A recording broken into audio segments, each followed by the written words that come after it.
Assalamualaikum warahmatullahi wabarakatuh. Salam sejahtera untuk seluruh sahabat Unpacking Indonesia di tanah air. 2 pekan lalu, Presiden Jokowi bertemu dengan Ketua Umum 5 partai politik koalisi pemerintah. Selesai pertemuan, berseliweranlah berita di media bahwa konon katanya pertemuan itu akan menjadi sebuah koalisi besar. Lalu spekulasi bermunculan.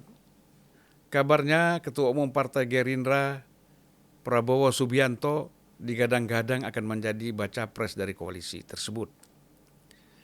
Kabar berita yang beredar, Presiden Jokowi marah besar dengan aksi PDI Perjuangan dan kader-kadernya yang menolak rencana kedatangan tim nasional Israel dalam Piala Dunia U20. Padahal lobi untuk menjadikan Indonesia sebagai tuan rumah sudah dilakukan sejak beberapa tahun lalu. Koalisi ini dipersepsikan untuk meninggalkan PDI Perjuangan. Walaupun kabarnya Ketum PDI Perjuangan juga diundang dalam pertemuan tersebut. Dan konon katanya Ketua Umum Partai Nasdem juga ikut diundang. Namun, Ketua Umum PDIP tidak hadir karena Ibu Mega sedang berada di Jepang. Sementara Nasdem mengaku ketumnya tidak menerima undangan. Namun banyak pihak yang meyakini bahwa undangan terhadap kedua ketum partai tersebut dianggap basa-basi saja. Ketidakhadiran Ketua Umum Partai Nasdem dalam pertemuan tersebut memang tidak dianggap terlalu penting lah. Karena sudah berseberangan dengan Jokowi sejak mendeklarasikan dukungan kepada Anies Baswedan sebagai calon presiden. Ala kulli hal, pakai bahasa Arab sedikit saya ini. Segera setelah itu, koalisi ini mencuri perhatian publik. Apalagi kemudian, sejumlah ketum partai yang hadir dalam koalisi membuka peluang bagi partai-partai lain untuk bergabung.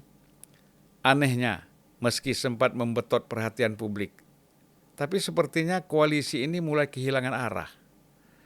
Apalagi belakangan Presiden Jokowi beberapa kali melakukan pertemuan dengan Ganjar Pranowo. Namun sikap Ganjar yang menolak timnas Israel ternyata berimbas juga kepada elektabilitasnya dan elektabilitas PDI Perjuangan. Kabar-kabar angin mengatakan Ganjar disebut sebagai utusan PDIP untuk menemui Jokowi dan mencari titik temu agar selama ini dianggap ada kerenggangan bisa kembali merekat. Sementara Jokowi dan Ganjar bertemu, partai-partai lain dalam koalisi besar masih belum bisa menentukan arahnya. Sederhana saja sebabnya, karena memang masing-masing ketua umum partai ingin menjadi nomor 1. Berlomba-lomba mau menjadi nomor 1, tak ada yang ingin menjadi nomor 2. Ini namanya adu nasib. Jadi meski dukungan baca pres condong ke Prabowo, bisa jadi masih ada yang belum legowo. Bahkan untuk posisi bacawa pres koalisi ini jelas masih gamang. Seluruh ketua partai berlomba menunjukkan elektabilitas mereka masing-masing, termasuk hitung-hitungan siapa yang paling berpotensi menguatkan dan mengantarkan kemenangan. Sementara itu di seberang yang jauh, Koalisi Perubahan yang merupakan gabungan Partai Nasdem, Partai Demokrat, dan PKS juga baru hanya mampu mendeklarasikan Anies Baswedan sebagai baca pres. Namun siapakah bacawa pres Anies Baswedan juga tak kunjung jelas. Semakin hari semakin tidak jelas.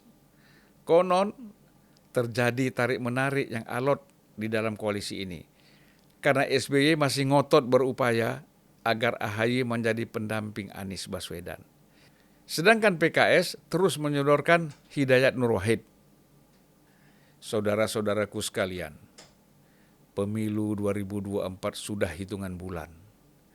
Namun deklarasi capres dan cawapres dari koalisi partai pendukung pemerintah maupun oposisinya tak juga selesai. Seperti biasalah, rakyat selalu menjadi korban dari proses ini, yang katanya adalah proses demokrasi. Rakyat dibiarkan menunggu, menduga-duga, dan akhirnya menerima apa saja keputusan para ketum partai politik yang saat ini lebih sibuk memikirkan kepentingannya dan kalkulasi politik ketimbang mengurus rakyat. Terlepas dari itu semua, seiring berlalunya waktu, Dalam 2 minggu terakhir, elektabilitas Ganjar dan PDIP mulai mendekati angkanya semula sebelum huru-hara Piala Dunia U20. Mengapa? Karena sebagian besar publik mulai berpikir secara rasional bahwa event Piala Dunia U20 yang akan diselenggarakan di Indonesia yang dibatalkan oleh FIFA, isunya juga sudah berlalu. Dan penjelasan Ketua Umum PSSI Erick Thohir mengklirkan seluruh persoalan bahwa salah satu yang menjadi pertimbangan FIFA yang sangat serius atas pembatalan Indonesia sebagai tuan rumah adalah karena persoalan keamanan. Rakyat tetap menunggu kepastian, sementara para ketua umum partai malah asik saja disibukkan soal koalisi yang masih tak pasti. Assalamualaikum warahmatullahi wabarakatuh. Salam sejahtera buat kita semua, sahabat-sahabat Unpacking Indonesia. Sampai jumpa pada edisi berikutnya.